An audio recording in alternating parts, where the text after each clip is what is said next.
Good evening, everyone. I'm Ankit, and you're watching the Indian Express analysis, which goes live every day at 4 p.m. on the StudyIQ IAS English channel. Now, today is 5th of May, and we are going to discuss important news and articles that I've taken from our today's newspaper. Now, give me a minute. Let me change. Wait for the program for respond.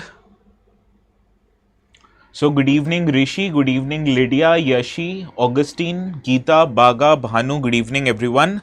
Now, we'll start our today's discussion by understanding two important crops, maize and soybean, and why these crops are in news because of the conflict between whether to use these crops as a food or as a fuel, right?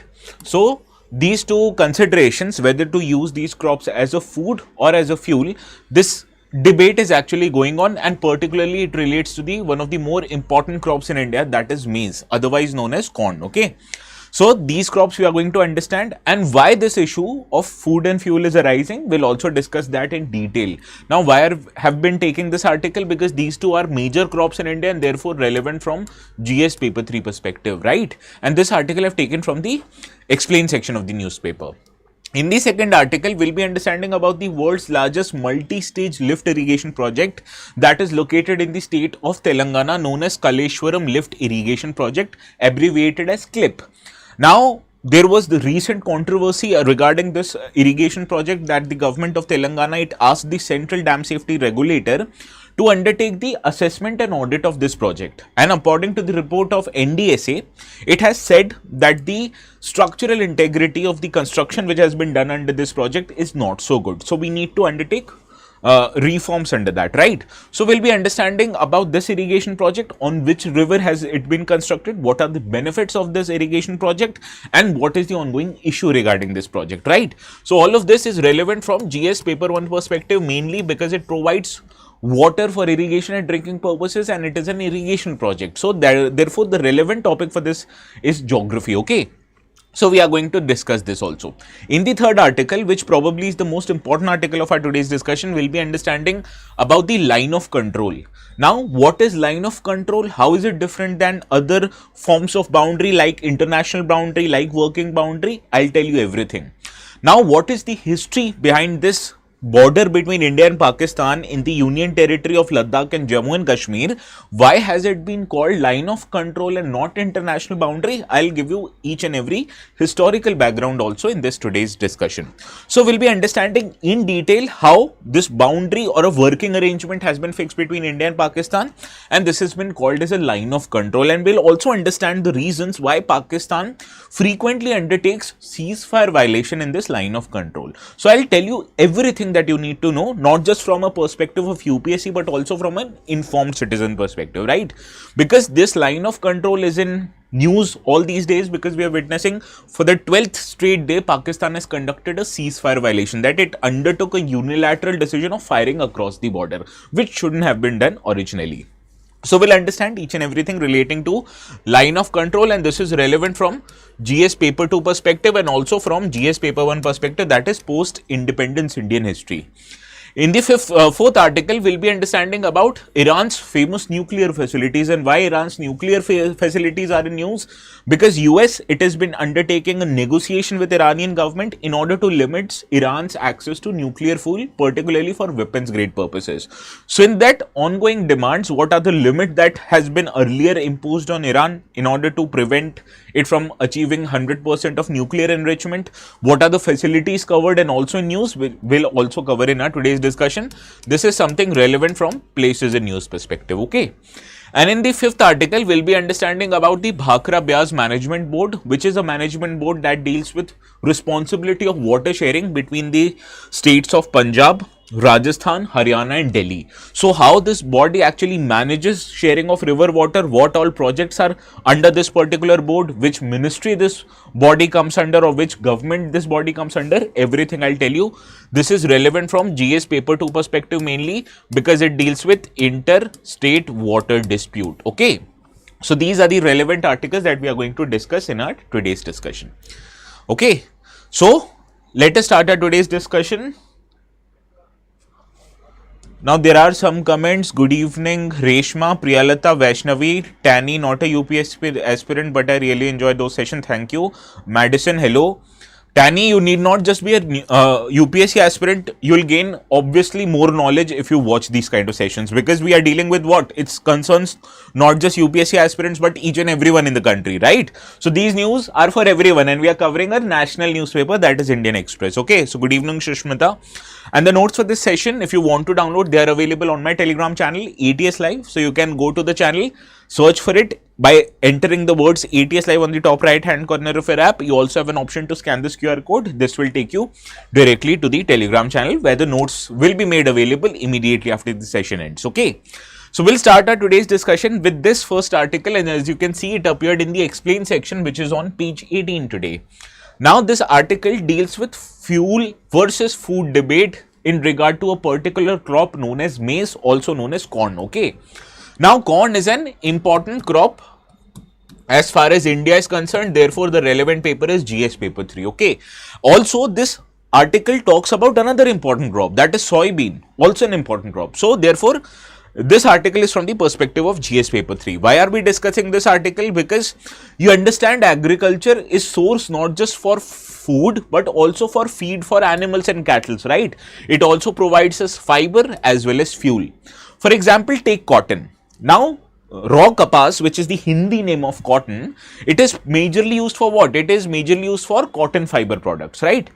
Now cotton also contains seeds. So if you use these seeds, you can extract edible oil or cotton seed oil from these cotton seeds, which is an important form of edible oil which is consumed majorly in states like Gujarat. Okay. Now once you extract the oil from the cotton seeds, the residual product, it is a very protein rich in nature, known as protein rich cake, and this can be used as a feed ingredients for the cattle and poultry that are animals. Okay. So once I told you cotton can be used as fiber, it can be used as an edible oil, which is a form of food for us human beings, people particularly living in Gujarat. Similarly, it can be used as an animal feed, because the residual after you extract the oil from cotton seed, that is known as protein rich cake, which can be used as an animal feed. But also many other crops, particularly maize, particularly sugarcane, they are increasingly used to generate fuel, particularly generate ethanol.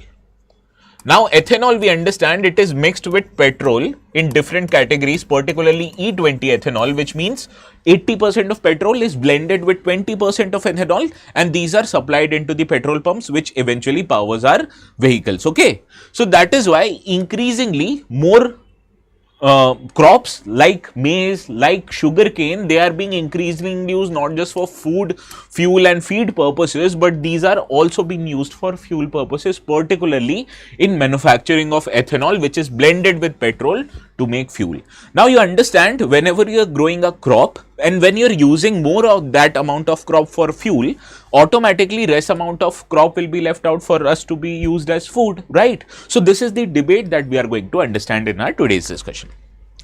Now first, before understanding this debate, let us understand what are the growing conditions of maize, because in UPSC exam, majorly the questions are asked on a particular crop based on their various geographical qualities, like what is the amount of water that crop needs, what is the amount of rainfall, what is the temperature range where these crops are grown, that we need to understand, especially when you are attempting the UPSC exam. First, let us understand few of the growing conditions of the crop maize, also known as corn. Okay. Now in terms of rainfall, maize, it thrives in areas which receives about 25 to 75 centimeters of rainfall every year. Now it is primarily a rain-fed crop during the Kharif season. So most of the crops that are grown in Kharif season, the water is supplied to it by rainfall. Now excessive rainfall, if it is more than 100 centimeters, that is at least detrimental to the growth, because it affects the quality or the yield of the product or the crop maize negatively. Okay. Now in terms of temperature range, the optimum temperature condition that you need to grow maize crop is between 21 and 27 degrees centigrade. Especially if the temperature becomes extreme, whether it reduces a lot leading to extremely cold, or it increases a lot leading to extreme heat, this also can adversely affect the growth and yield of the crop, that it also impacts negatively with the yield and growth of the crop. Understood? So it requires moderate climate, both in terms of rainfall and in terms of temperature. Now what is the kind of soil that you need to grow maize? Now maize, it grows best in well-drained fertile soils that have a neutral pH. What is a neutral pH? Anywhere very close to 7 mark is called as neutral pH. So between 6.5 to 7.5 pH is the ideal range of your soil. Now loamy soils with good organic content are most suitable to grow these kind of crops. Now in terms of water need, I told you it requires moderate amount of rainfall. That is, it requires consistent moisture which is crucial throughout its growth, and it cannot tolerate standing water, which means if there is a standing or stagnant water in the maize crop, it leads to root rot and reduced productivity. Therefore, it cannot at all tolerate standing water. It requires a constant moisture, but that should not be increased beyond a certain level. Similarly, you can provide effective irrigation management, which is necessary especially in areas which have erratic rainfall. Why do we need effective irrigation? Because this requires consistent moisture, and if there is an erratic rainfall, the amount of moisture can reduce or increase a lot. So we need effective irrigation so as to ensure the consistent level of moisture in the crop. Well, I will try for the pre-compilation. I can request each and every one of you if you have the ability to compile all the notes, because for me, it is not that I don't want to compile, it is because I have timing constraint. So if I start compiling those notes, I will obviously miss out on 1 or 2 sessions, okay, which I do not want to happen right now at least. Okay. Now let us talk about which seasons are maize grown in. Now first, they are grown in Kharif season, which is a rainy season, and it comprises majorly of the 83% of the total maize that is grown in the country. Therefore, Kharif season is the primary season for the maize cultivation in India. Also, this maize is grown in the Rabi, that is winter season also. That it accounts for about 17% of total maize area. But what you need to remember is that yields of maize crops, especially in Rabi season, they are often higher than Kharif maize due to favorable climatic conditions and better management practices, especially of water. Because what happens during rainfall in India, sometimes rainfall can be erratic, which leads to stagnant and increased stagnant water, which is detrimental to the growth of maize. So this is what you need to remember about the growing conditions of maize. Now let us understand about the production figures of India. Now India is world's 6th largest producer of maize globally. Who are the largest producers? These are US, Brazil and Argentina. Now top maize producing states in India, these are Karnataka, Madhya Pradesh, Maharashtra, Rajasthan and Uttar Pradesh. Understood? So these are the facts that you need to obviously remember. You can't afford to miss out on these facts. Now let us understand how is maize used in India and for what purposes. Okay. Now till 2021-22, India's average output of maize per year was around 32 to 33 million metric tons. Okay. Now this exceeded the domestic demand because at that time domestic demand was around 28 million metric tons. So obviously we had surplus of maize with us, which could have been exported, which touched about 3.7 million tons in 2021 and 22. So indeed we were exporters of maize because our domestic demand was less as compared to our domestic production. Now out of this 28 million metric tons of domestic demand, roughly 20 million tons of domestic demand was used to be served as a livestock feed industry, particularly in poultry sector and also to cattle like buffalo and cows. Okay, another 5 million metric ton was used for industrial starch production. 2 million metric ton was used for direct human consumption, like the ones we see in popcorns or ones we see in boiled corns that are available in the market. These are used for human consumption, though that only amounts to a marginal amount of maize that is grown in the country, that is 2 metric ton. Now 1 metric ton was used for seed and other uses, that is miscellaneous purposes. So majorly you can see the use of maize in India was for livestock feed like every other country. Okay. Now why is there an imbalance in the production of maize? This is because of use of maize to produce ethanol. Now this situation has changed recently because Indian government has advocated for a policy of known as ethanol blending program, right? Now ethanol blending program, it requires the oil manufacturing companies to blend their petrol with some percentage of ethanol, and currently the government has mandated that all petrol that is sold in India should be E20 compliant petrol, which means this petrol should have 20% of ethanol and 80% of petrol. Okay.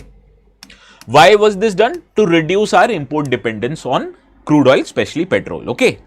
Now, maize has also becoming a feedstock for making ethanol because 99.9% pure alcohol you need, which needs to be blended with petrol to make E20 compliant petrol.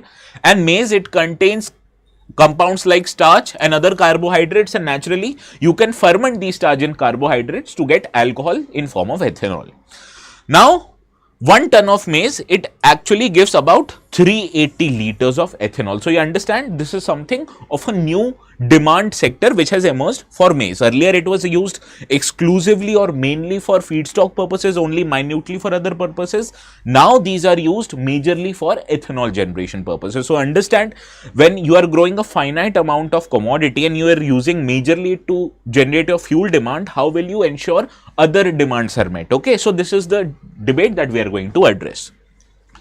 Now in 2023, sugar mills and distilleries, they supplied about 31.51 crore liters of ethanol, which required 0.8 million metric tons of maize. This progressively has increased. In 2024, we used about 7.5 million metric tons of maize to produce ethanol, which in 2024-25, that was last financial year, it increased over 12.7 million metric tons. So you see how there has been an increase in use of maize, especially to produce ethanol, because India is moving towards a E20 compliant petrol nation. Okay. So this is how there has been an increase in demand for maize, especially to use for ethanol generation. Now diversion for maize, especially for biofuel, has completely upset the demand supply balance. Now whenever we see there is an increase in demand for a particular commodity due to increased generation of ethanol, it has led to reduced supply of maize, especially for feedstock purposes, and naturally whenever there is an increase in demand and reduction in supply of any commodity, you understand this leads to increase in prices of that commodity, and this has actually happened for maize. Earlier average prices of maize were around 14,000 to 15,000 rupees per ton. This has increased to 24 to 25,000 rupees per ton. That is an increase of 66% in the prices of maize in last 4 years, and largely this can be attributed to use of maize for ethanol blending program. Understand? So because of increased demand for ethanol, reduction in supply for feedstock, therefore this has led to increase in prices. Any doubts up till now? Now you understand the another subject of this article: can we import more maize in order to restore the balance between supply and demand? Now you understand, majorly for food or human consumption purposes, the maize is particularly used for cattle feed as well as poultry feed. Okay. Now giving prices rise and domestic demand supply imbalance, feed industry, that is industry which is supplying animal feed to our poultry farms and to our cattle, they are demanding liberalization of maize imports. Now what India does, it allows up till 0.5 million metric tons of maize imports annually at a customs duty of how much? 15%. But if you import more than 0.5 million metric tons of maize, beyond that the import attracts 50% of custom duty, and the industry is wanting the government to reduce this amount of customs duties so that they can increase the imports of maize and restore the balance between demand and supply of maize. Now India also does not permit imports of genetically modified maize, which is majorly grown in top grown countries like US, Argentina and Brazil. So out of these 0.94 million metric ton that India imported last year between April and January, 0.51 million metric tons was from Myanmar, Ukraine, and which do not grow the GM maize. Understand? So India allows imports, but it imposes higher customs duty on increased imports, and also it does not permit import of GM crops, particularly GM maize, which is grown in major maize producing regions. So therefore we import maize from which countries? Myanmar, Ukraine, which do not at all grow GM maize. Now the industry, it is saying that you can import GM maize, but please do not use it for feed and fuel purposes, rather use this imported maize for making fuel ethanol, right? So this means opening up of imports of GM maize will actually benefit world's top 3 exporters of maize, that is United States, Brazil and Argentina, because they mainly cultivate the genetically modified version of maize, and US is looking for newer markets, especially after China, which until was the largest importer of maize from US. It has stopped this import, and therefore US is looking for alternative markets, and therefore India can be an alternative market for US. So you can see, we increased our use of ethanol so as to reduce our dependence on oil imports, particularly crude oil. Now we have to import maize also in order to manufacture ethanol. So this is laughable. Any doubts up till now? Now let us consider what are the other products of ethanol distillation. Now after ethanol is produced from maize and it is separated through a process of distillation, the wet fermented grain mash, that is remaining part of the use of seeds, it is further dried, which results into a product known as DDGS, which is known as distillers dried grains with solubles. Now this DDGS is a residual product which is used after the manufacturing of ethanol, but this is also a very protein rich material that has emerged as an alternative to livestock feed ingredient, because livestock, they need anything that is protein rich. So we are dependent earlier on soybean meal. Now we also have an alternative known as DDGS, which is a byproduct of ethanol manufacturing product. Now DDGS from maize, it results into 28 to 30% of protein content, whereas if you manufacture ethanol out of rice, it results into a 45% protein content for DDGS. So there are two ways you can manufacture DDGS, that is through maize and through rice. Okay. Now historically, to feed the livestock, we were dependent on residual de-oiled cake, which was after the extraction of oil from soybean. Now if you extract ethanol from soybean, mustard, cottonseed, groundnut and rice bran, you are left out with a residual known as de-oiled cake or DOC. But you have to understand the prices of DOC is costlier than DDGS. So naturally farmers are using more and more DDGS in order to supply their cattle with feed, and that is why it has reduced the demand of DOC, that is de-oiled cake, particularly which are manufactured from soybean. So distilleries, they are currently selling DDGS from maize at around 16 to 17,000 rupees per ton, and from that rice they are selling it at 18 to 19,000 per ton, whereas if you compare price with that of GOC, this is priced at around 31 to 32,000 rupees per ton. Therefore anyone, why wouldn't they buy this in order against this? Okay, so this is the price commodity or difference that has happened.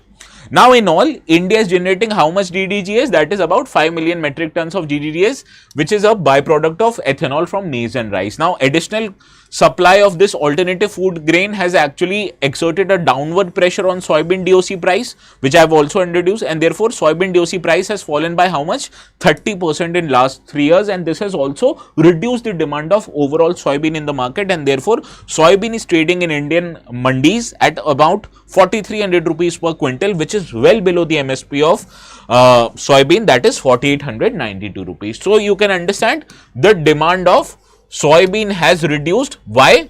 Because the increased production of ethanol and increased production of DDGS as a consequence of increased ethanol. So therefore the growing farmers who are growing soybean, they are discouraged, and the farmers who are growing maize, they are encouraged, because maize is witnessing increase in prices. Understood how we dealt with two important crops? Now before concluding this article, let us understand few facts about soybean also. This is a leguminous crop like other pulses. It is known for its high protein and oil content, and it is therefore a major source of edible oil, protein rich animal feed, and also industrial products like biodiesel. Soybean has also seen increase in demand because vegetarian people, they prefer it as a protein supplement also. Now the growing condition of soybean is that majorly it is a kharif crop which is grown in fertile, well-drained loamy soil, and it requires an optimal temperature of 20 to 30 degrees centigrade during growing season. And top 3 soybean producing states in India are MP, Maharashtra and Rajasthan. MP is the largest producer by far. Now top soybean producing countries in the world is again Brazil, US, Argentina. So these two countries also produce maize and also produce soybean. In addition to that, China and India are also the major producers. Okay, so this is all was about soybean. Now let's see if you are able to solve this particular first question of our today. I'll get out of your way.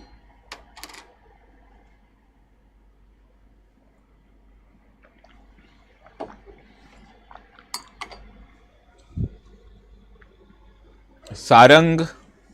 Yeah, sarang is the first one, obviously. Now, soybean is a rabi crop that grows well in sandy soil. Incorrect, is a kharif crop. India is the largest producer of soybean in the world, followed by Brazil and US. Obviously incorrect. US, Brazil and Argentina are the largest producer. China and India are the ones after that. Madhya Pradesh, Maharashtra and Rajasthan are the top soybean producing states in India. Correct.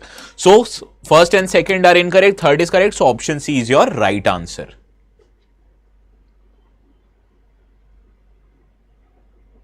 All of you are right. C, yes, all of you are right. No sir, it's me. Shushmita, kya hua? What happened? Now let us move to the second article of the day. This also appeared in the explain section on page 18 and it talks about a very famous irrigation project in India located in state of Telangana known as CLIP. CLIP is the abbreviation of Kaleshwaram Lift Irrigation Project. Now, why is it a lift irrigation project? Because if you construct any irrigation project, naturally you have to take into account the elevation of that project also. So, if you're constructing an irrigation project on the higher altitudes, naturally the gravity will play its role and bring the water downwards. But if you have to send the water upwards to higher altitudes, you obviously need power to do that. And this is why CLIP is famous, because it is a lift irrigation project that increases the altitude of water, because water is delivered at higher altitudes as the rivers. Okay, so this is why this CLIP project is important. But why are we discussing CLIP project today? Because India's national dam safety regulator, the National Dam Safety Authority, has actually found that irreparable damage has happened to the structure of CLIP project, especially in 3 barrages, which we'll discuss today. And this is world's biggest multi-stage lift irrigation project. Now, according to Telangana government, the NDSA has asked for a rehabilitation of design and a comprehensive assessment of health and safety of the entire bridge. Now, the current government of Telangana, it is trying to make this project a political issue. Why? Because this project or the construction of this project started under the earlier government in Telangana, which was ruled by the BRS party. Now, the government of Telangana has changed. Now, the Congress party is ruling the government. So, eventually, this has been trying to make out a political debate. Okay, but we are not going to concentrate us or limit us with this political bickering between 2 parties. We are going to understand the facts about this particular project and why is this so in demand and crucial for the irrigation and drinking water purposes, particularly in the state of Kerala. And do not forget, this is actually a project located in a state in India, but this is a project of national importance. That is why we are discussing it in our UPSC discussion. Okay. Now, first let us start about few facts about this CLIP project. This is a multi-purpose irrigation project on which river? On Godavari river, and it is located in districts of Kaleshwaram, Bhulapuli, which is located in Telangana, India. Okay. Now, it is designed to provide water for irrigation purposes and for drinking water purposes to about 45 lakh acres of land located in 20 of 31 districts in Telangana, apart from the major industrial and urban areas like Hyderabad, like Sikandrabad. Okay, so this is actually benefiting 20 of 31 districts in Telangana, which is a large part of the state. And also because this is a project given as a national status, therefore it is also important from UPSC perspective. You can see this is the map where it is located very close to the borders of Maharashtra and Chhattisgarh. However, this is entirely located in Telangana, particularly on the river, that is Godavari river. Okay. Now, what you need to understand, currently this is world's largest multi-stage lift irrigation project, and it located furthest upstream influence on the confluence of Pranahita and Godavari rivers. Pranahita is actually a tributary of Godavari itself, and Pranahita is also a confluence of various smaller tributaries of Godavari, that is Vardha, Panganga, Vainganga rivers, which continue to form the 7th largest draining basin in the subcontinent. So, the important rivers that it is covering is Godavari and its tributaries like Pranahita, Vardha, Panganga, Vainganga. You need to remember these. These can be asked in the exam. Okay. Now, about Kaleshwaram Lift Irrigation Project, CLIP, it is divided into 7 links and 28 packages spanning approximately the distance of 500 kilometers through 13 districts, and it utilizes the canal network of more than 1800 kilometers in just one state. And this project, it aims to produce total how much water? 240,000 million cusecs of water, 195 of which will be done from Medigada barrage. 20 of this will be from Sripada Yelampally project, and 25 of this will be supplied through groundwater. Now, out of this 240,000 million cusecs of water, 169 million cusecs of water will be used for irrigation purposes. 30 million cusecs will be supplied to Hyderabad to be used for urban area, 16 will be used for miscellaneous industrial purposes, and 10 for drinking water in nearby villages, while the remainder will be estimated as an evaporation loss. So what you can understand, the majority of the water will be used for what purposes? Irrigation project, and also for drinking water in the urban areas and industrial project. So this is what you need to remember. You need not remember especially the facts, rather you need to express what is the increased weightage. That is, most of the river water here is used for irrigation purposes. Now, the work, or why this is in news, because of crisis that has happened in a barrage of this project. That is, I told you there are 3 barrages: Medigada barrage, Sripada Yelampally project, as well as groundwater. So this crisis particularly pertains to Medigada project. The work on this project began in 2019 under the Telangana's then Bharatiya Rashtra Samiti BRS government, and in 2023 one of the pillars of the Medigada barrage, it sank, which led to the flooding in nearby areas, and therefore government, it asked the National Dam Safety Authority to examine the sunken pillar, and the Congress-led Telangana government asked the NDSA to carry out a thorough inspection of the design and construction of 3 barrages, so that to ascertain the potential damage that may have happened, and in case will there be a future damage also. So this was inspected by a central government authority known as National Dam Safety Authority. Now this National Dam Safety Authority has submitted a report to Telangana government, in which it has asked to conduct rehabilitation of design and comprehensive assessment of health and safety of the entire barrage. What it has sought immediate stabilization measure that needs to be done to arrest ongoing distress to the structure of the dam. It wants a comprehensive geotechnical studies and advanced geophysical assessments so as to establish a reliable baseline of the ground condition and structures in case they need future interventions. Now, how to modify the structure? You need to understand the integrity of the structure currently, right? So this is what it is suggesting, and NDSA has also recommended full suite of action from structural rehabilitation to the strengthening of the barrage. So it needs changes in design, it needs increase in strengthening of the existing designs. Okay, so this was all relating to the CLIP project. Now let's see if you are able to solve this particular question. There is also a PYQ which I forgot to attach, relating to which are the tributaries of Godavari. Go and solve that. And you can also solve this particular question right here.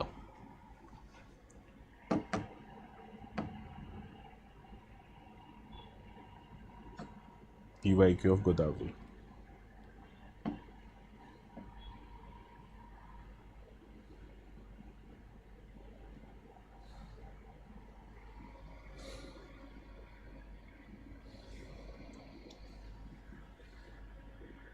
Oh, Shushmita, you were the first.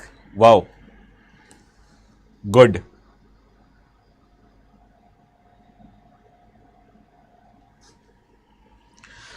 Now it is designed to draw water from Krishna river and lift it to Godavari basin. Incorrect. I told you it lifts water only of Godavari basin, not of Krishna river. It is one of the costliest irrigation project in India, and it involves world's largest multi-stage lift irrigation project. Correct. The project primarily aims to provide irrigation, drinking water, industrial water supply to the state of Kerala.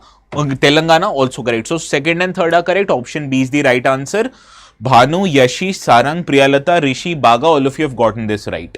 Now let's solve the PYQ. I've actually found that on my mobile phone. So let us solve that PYQ. Now this is a PYQ of 2015. It asks which of the 4 river, that is Vamsdhara, Indravati,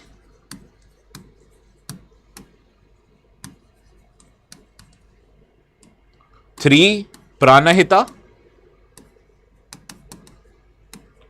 Pennar. Which of the following 4 are tributaries of Godavari river? Tell me the answer.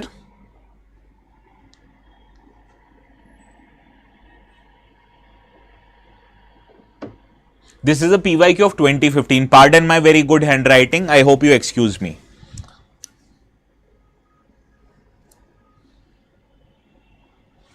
Now, Indravati and Pranahita are the tributaries of Godavari. These two aren't. So, 2 and 3 is the right answer to this question. I hope you have gotten this right. Okay. Now, we deal with all important river basins and their tributaries in our geography classes. Now, geography classes, the teacher of geography will teach you everything that is relevant from UPSC perspective in the foundation lectures. Now, foundation batches, especially for the May evening batches, the admissions are ongoing right now, and this batch is expected to start on 7th of May, right? Now, to take admissions in this batch, which kind of a batch you want to opt in, diamond, platinum or gold, you can select it yourself. I will upload this slide on the notes. But how to take admissions, how to apply the discount code, let me tell you right now. Yes, Bhanu, you're correct. Now, what you need to do is go to a website. This is a website you will be needing to create an account first by simply logging in with your mobile number. Now, what you need to do after that, click on Explore Courses here. Now, this provides you with batches in different languages. Suppose you're not very comfortable in bilingual, that is Hindi and English batches, what you need to do is opt for exclusively in English batches, which is UPSC IAS English, right? Click on this tile, and the first tile actually tells you about the May evening batch. Right now you can see the course fees for diamond batches 40,999. But using the code which is flashing on the bottom half of your screen, you can get this course at a much discounted rate. How to apply that code? Let me tell you. Click on buy now. Here you will be needing to add a promo code, right? Here, click on add promo code and write ATS live. When you write ATS live, click on apply. See, the code of 7,000 rupees is now applied. The discount of 7,000, after that you're getting the diamond course at 33,999. Similarly, platinum is at 29,999 and gold is at 19,999. But my recommendation to you all is to opt for diamond batches, which actually provides you all the features that are available in the StudyIQ IAS platform. Okay, and please do not forget to add the code ATS live so as to get maximum discount and save your and your parents' hard-earned money. Okay. Now moving to the next article, this is the most important article of our today's discussion. Now this actually talks about Pakistan is violating ceasefire all along the line of control, and standoff even has happened in newer locations. Now on Saturday there was this also important article in the newspaper, the hot line of control, and it told majorly the reasons why ceasefire violations happen on the line of control. But the reasons of ceasefire violations simply straightforward, which I'll tell you in our today's discussion. But what is more important is the very concept of line of control, and you need to understand the historical background of how we achieved this concept of line of control. So this article is relevant mainly from GS paper 2 and 3 purposes, and also from GS paper 1 perspective that tells you about post-India independence history. Okay. So, in this regard, let us first of all understand the context of our today's discussion. Now, Pakistani troops, they have violated the ceasefire along several sectors at the line of control and international border for 8th consecutive night on Sunday. Today is Monday and it has happened for 12th consecutive day till now. Now, the Indian Army has obviously responded to each and every of these violations in a calibrated and a proportionate manner. Why we have done in a calibrated and proportionate manner? Because we are a professional army. We do not harbor terrorists. We do not promote terrorism in other countries. Rather, we defend our own countries and its citizens. Therefore, Indian Army indeed has responded in maturity with calibrated and proportionate response. Now, this violation of Pakistan, which began after the April 22 terrorist attack on Pahalgam, in which 26 of our Indian citizens were killed, and the Indian response have not caused any deaths on either of the side thus far.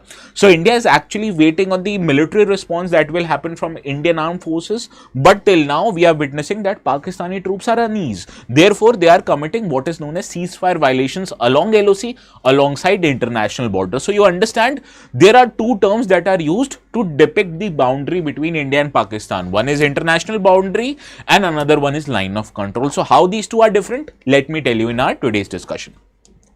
Now, before understanding these terms, you need to understand a bit of a history behind this dispute between India and Pakistan, majorly relating to the state of and now Union Territory of Jammu and Kashmir. Now, when India got independent after the British rule in 1947, naturally, India was left out with two kinds of territories. That was territory which was under the British government known as British India Territory, and few states that were under the kingdoms known as princely states. Okay, sorry, let me change the spelling of these states. princely states. Now, when India and Pakistan got independent, in India, there were about 565 princely states. So, Indian government gave them an option. You either have an option to accede to India or you have an option to accede to Pakistan, but you can't remain an independent country, okay? So, out of these 565 princely states, 562 agreed to become a part of Indian Union by signing a legal instrument known as Instrument of Accession.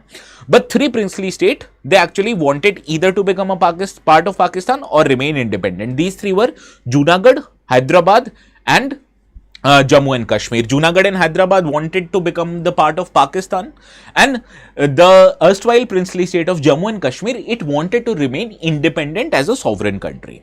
So after the military action that happened against Junagadh, against Hyderabad, they eventually succumbed to Indian pressure and eventually became the part of Indian Union. Now the story about the erstwhile state of Jammu and Kashmir, it was different. Then ruler of Jammu and Kashmir, Maharaja Hari Singh, he wanted to remain an independent country. So he was refusing either to become a part of Indian Union or to become a part of Pakistan.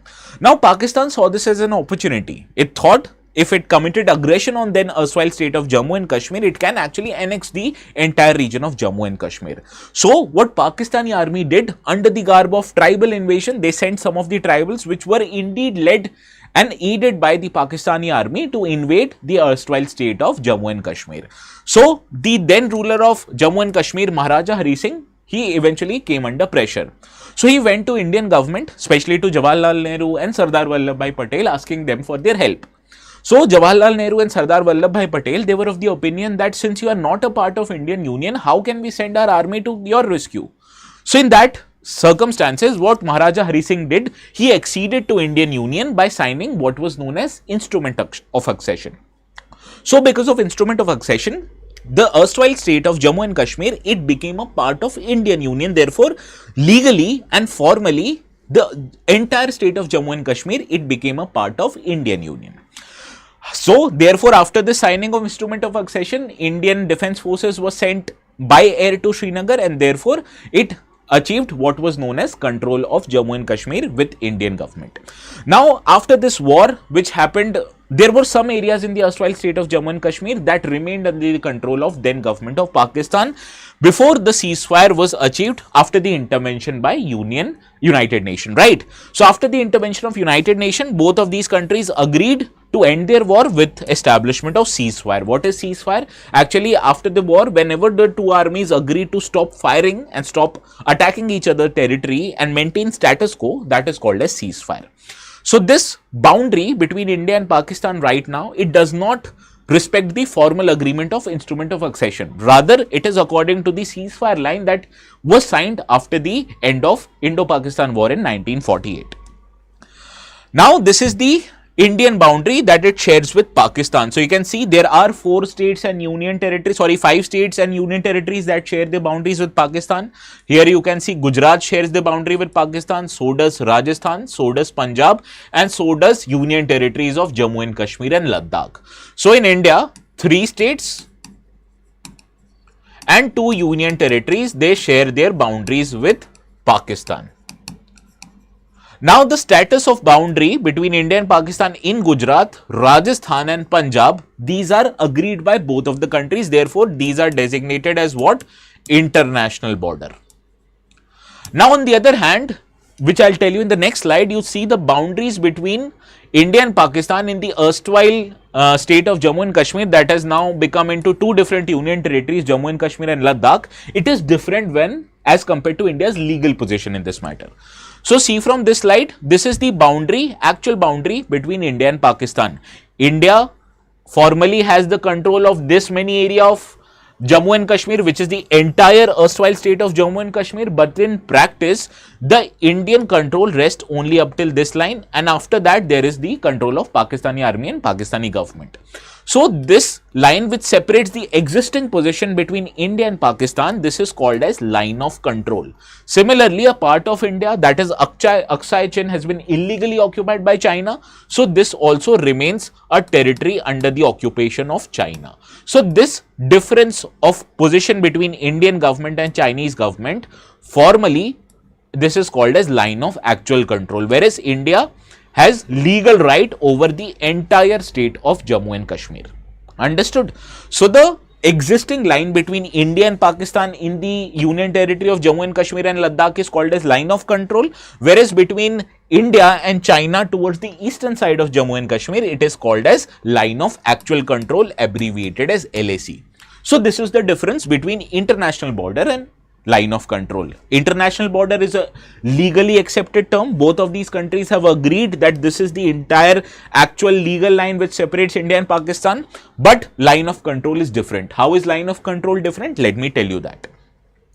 Now, if you understand, line of control, the position of line of control actually mirrors the original ceasefire line which was signed between India and Pakistan as a part of Karachi Agreement in 1949.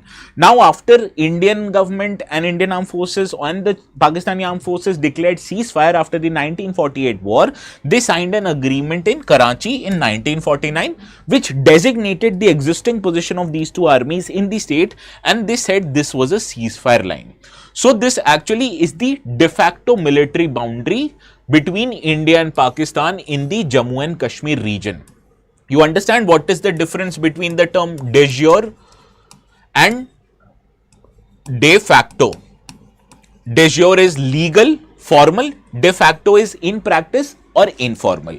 So this is an informal boundary between these two countries, whereas India's de jure boundary line is this boundary line, okay?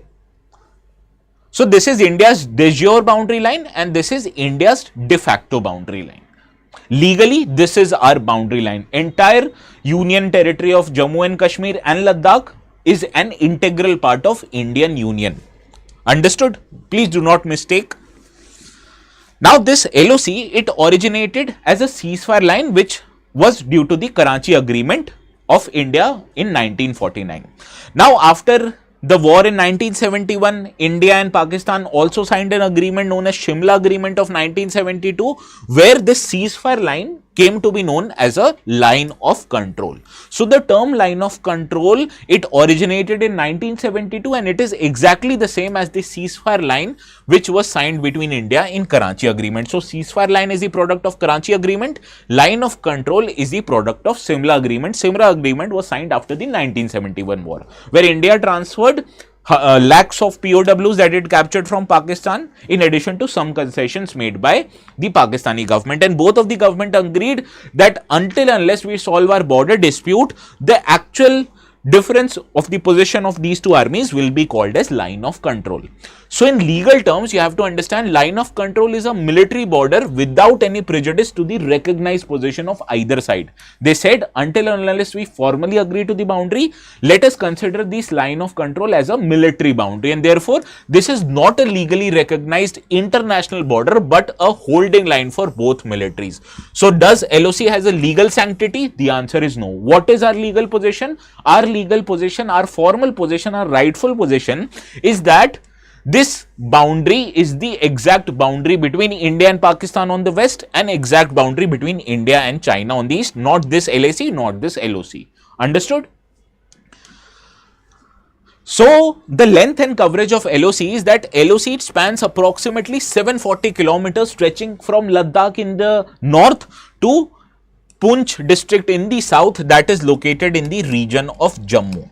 So if I say, is the entire state of or Union Territory of Jammu and Kashmir under the LOC? The answer is no. There are some part in the Jammu which is under the category of international boundary, right? So not the entire Union Territory of Jammu and Kashmir, rather a part of Union Territory of Jammu and Kashmir is under the LOC. Now it stretches from Ladakh in the north to Poonch in the south, that is located in Jammu. Now the security and militarization of this boundary, that it is a highly militarized zone which frequently witnesses cross-border firing and skirmishes between the both armies. Usually it is the Pakistan which conducts the ceasefire violation, and obviously India retaliates in kind and in a proportionate manner. Now what you have to understand, this is the territory between India and Pakistan. Now you understand This is the formal boundary of ours, but this is illegally occupied by Pakistan, which is known as Pakistan occupied Kashmir. And also in the north, there is Gilgit-Baltistan. Similarly, if you go eastwards from Ladakh, there's this territory of Aksai Chin, which is under the control of China. And similarly, this part which earlier was annexed by Pakistan illegally, this has been transferred to China illegally also, right? So this entire state of Jammu and Kashmir is ours, but the control of Indian government is under this region, okay? Now let's see what is the territorial demarcation between these two countries. Now on the Indian side, this LOC encompasses parts of Jammu and Kashmir and Ladakh, and on the Pakistani side, it covers Pakistani occupied Kashmir, and it also includes the territory of Gilgit and Baltistan. Now, over the decades, LOC has acted as the de facto boundary between India and Pakistan. This is not the de jure boundary. So please do not mistake between the term de jure and de facto. De facto means in reality and de jure means legally. Now, given the background of military character of LOC, on-ground position of either have to be defended mostly by two armies. So, there is also a difference that on the international boundary, you'll see the forces which are responsible for guarding the international boundary between India and Pakistan in Gujarat, in Punjab, in Rajasthan is the border security force on the Indian side and Pakistani Rangers on the Pakistani side. But when it comes to the guarding of borders in LOC, this is guarded by the Army of India and Army of Pakistan. So because this is an active boundary, this is not a formally signed boundary. So you need to protect the holding line. Therefore, Indian Army and Pakistani Army, it is deployed in the LOC, whereas in the international boundary, you will see border security forces and Pakistani Rangers responsible for guarding the borders. Now, the soldiers are inside, they are mandated to ensure that the other side does not attempt to undertake unilateral challenges. But unilateral changes to the position of LOC has been done by Pakistan in 1999 in Kargil war, right, where they entered our territory illegally, hold some of the higher altitudes region, and Indian Army had no other option but to evacuate these illegal intruders, which were originally the officers and soldiers of the Pakistani Army dressed as militants and mujahideen, right? So, in order to prevent unauthorized military or infiltration, though these two countries are deploying their armies in order to prevent any unilateral change, and high number of soldiers from two nuclear armed countries with history of wars have positioned in an eye-to-eye ball across the LOC, which is perpetually prone to tensions. Now, why is actually LOC prone to tensions? Let me tell you the fact. Now, you understand cross-border firing usually happens in the LOC, and majorly it is initiated by the Pakistani side. And why is Pakistani side undertaking cross-border firing in LOC? Because it wants to keep the LOC charged, or it wants to keep LOC news, because according to Pakistan, they think Kashmir is a disputed territory. But you understand India's position legally, right? India actually legally controls the entire territory of Jammu and Kashmir, because the then Maharaj of Jammu and Kashmir acceded to Union of India, right? And India wants to maintain peace and tranquility in Jammu and Kashmir so as to enrich development and political support of the entire Kashmiri population. So India wants to maintain peace.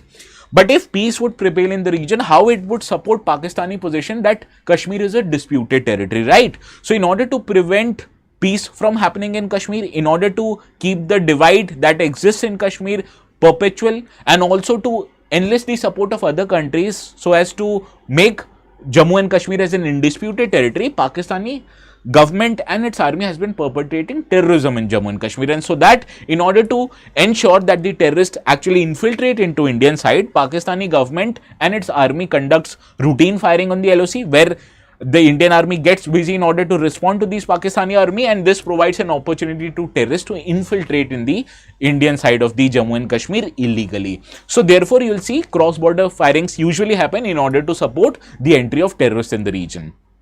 Now, the first instance of firing that happened after the Simla agreement was when the ceasefire agreement came to an end. So technically, it lapsed when the first exchange of fire happened after 1972 agreement. Since then, whenever these routine firings happen, the armies of both sides, they actually talk over the phone and decide to end these cross-border firing, which means they've come to reach an understanding to return to ceasefire. So technically ceasefire ended in 1972, but it continues to be so because both of these countries reached to an understanding. But when this terrorism activities increases beyond a certain level, this makes India's position more and more justified, right? So in this regard, let us understand what is the India's legal position in the Jammu and Kashmir state.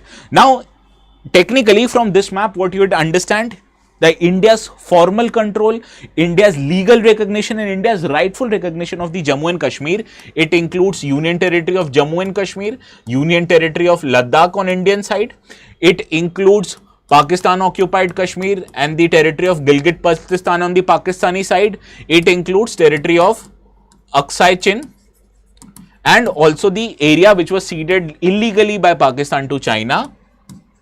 So this entire region is legally, politically and rightfully Indian. So please do not make or mistake this discussion as anything else. This entire map is rightfully, legally and politically Indian in nature, right? And each and every one who's watching this video, including me, we sincerely hope that one day and not very far in the future, this entire region comes under the Indian control and in the control of Indian Army and Armed Forces, okay? So, concluding this article, let's see if you are able to solve this particular question.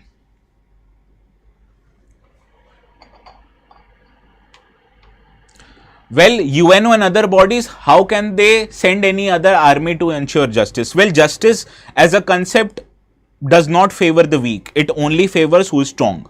So, if we want to take control of this territory, it is only the responsibility of us to take the control. Nobody would hand it over to us, okay? We have to wrest what is ours. Rest, I mean the spelling rest, okay?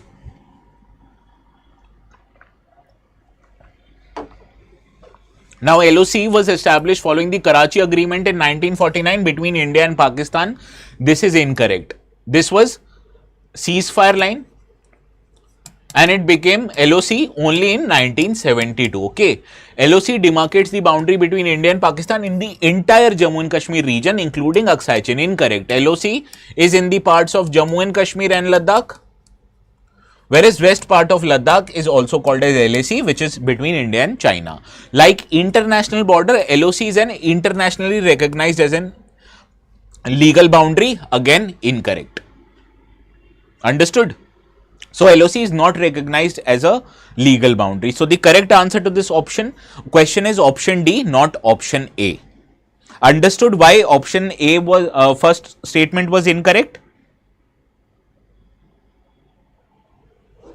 So please take the legality of the line. LOC is the term which originated in 1972, not in 1949.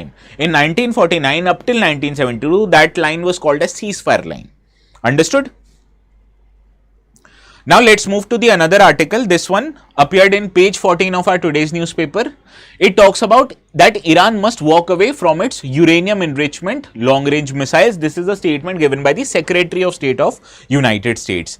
Now, United States Secretary of State Marco Rubio has said that Iran has to walk away from uranium enrichment and long-range missile development program to allow Americans to inspect its facility. Now, why is such a demand being posed by America? We have to understand some of the historical development in this region. Now, you understand whenever you mine natural uranium from the mines, the uranium you get is quite highly impure in nature, right? So, the natural uranium which you mine out of the mines, you only get about 0.7% of the uranium in that, and rest consists of impurities.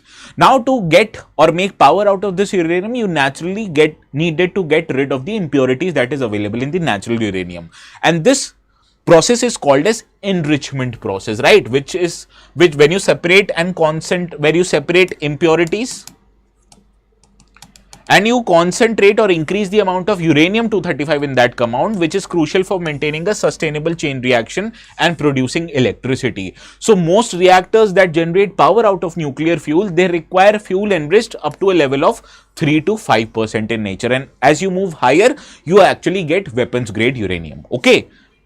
Now, Iran's nuclear enrichment program, which is legally permitted to be used for peaceful purposes, that is for power generation purposes, because Iran is the signatory of nuclear non-proliferation treaty, and this has been a subject of concerns because of many nations. Why this has been a subject of concern? Because the earlier nuclear agreement, which was signed between Iran on one hand and P5 nations, that is India, US, Russia, China, UK and France, and in addition to European Union, they agreed that Iran will be able to enrich how much amount of uranium? That is 3.67% of uranium, which is good enough to be used for power generation purposes. But after US withdrew from this agreement in 2018, Iran has increased the level of enrichment much beyond the permitted 3.67% to about 60% purity.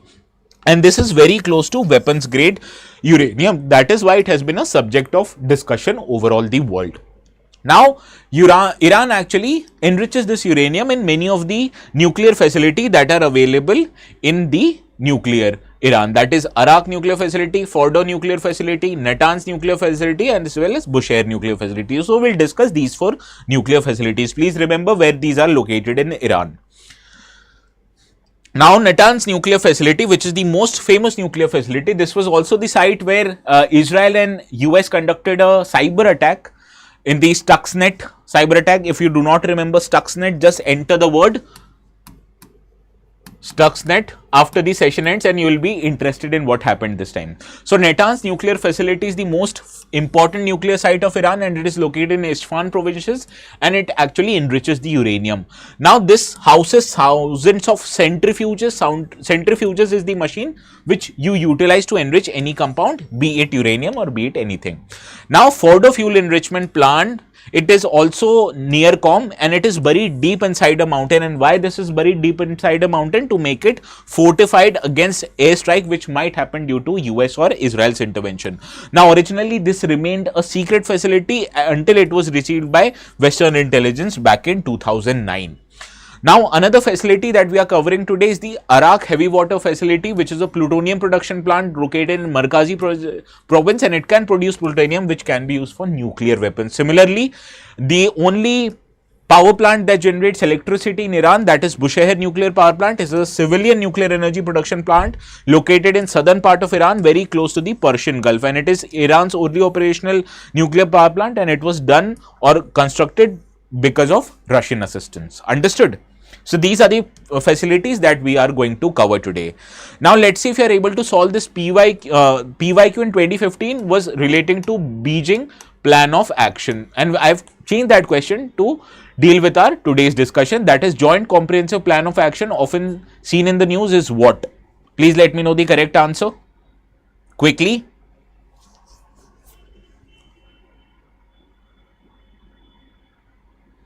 Yes, all of you are right. Option D is the right answer. Next question. Arak, Natanz and Fordo recently seen in the news are related to what?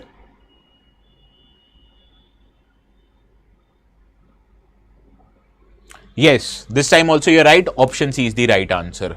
Now, we have one more article that we are going to discuss, but since the time is more than what we require, so we will discuss this tomorrow, need not worry. And you know where the notes will be available. It will be available on my Telegram channel known as ATS Live. Okay. So, please go subscribe to the channel. I'll upload the notes in few minutes. So, this was all for our today's discussion. We'll continue with this and next articles also from tomorrow in our tomorrow's session at 4 p.m. Okay. So, please have a very good evening and a good night.